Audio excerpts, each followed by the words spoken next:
ഈ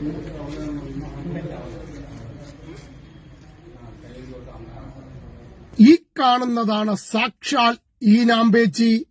ഇതിന്റെ ഇറച്ചിക്ക് വലിയ ഔഷധ ഗുണമുണ്ടെന്നാണ് പ്രചരണം. സത്യത്തിൽ അങ്ങനൊന്നും ഇല്ലെന്ന്. എന്തായാലും ഈനാമ്പേച്ചിക്കൊപ്പം ഇത്തവണ മരപ്പട്ടിയില്ല. കീടഭോജിയായ ഈനാമ്പേച്ചിയെ പിടികൂടി ചാക്കിലാക്കി കൊണ്ടുവന്ന വ്യക്തിയാണിത്. വാളയാർ ചാവടിപ്പാറ സ്വദേശി ആനന്ദ് വിൽക്കുന്നതിന് വേണ്ടിയാണ് കൊണ്ടുവന്നത്. പക്ഷെ അതിനു മുമ്പ് തന്നെ വനംവകുപ്പ് ഫ്ലൈയിംഗ് സ്ക്വാഡും വാളയാർ റേഞ്ചും സംയുക്തമായി ചേർന്ന് പിടികൂടി. ആളുകളെ കണ്ടാൽ ഒരു പന്ത് പോലെ ചുരുളുന്നതാണ് ഈനാമ്പേച്ചിയുടെ രീതി. രാത്രിയിലാണ് പുറത്തിറങ്ങുന്നത്. പകല് മുഴുവനും മണ്ണിനടിയിൽ ദ്വാരങ്ങൾ ഉണ്ടാക്കി അതിൽ കഴിയും.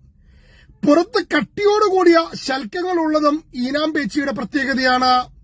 ഈ ശൽക്കങ്ങൾ കരകൌശല വസ്തുക്കൾ നിർമ്മിക്കാൻ ഉപയോഗിക്കുന്നുണ്ടെന്ന് പോലും.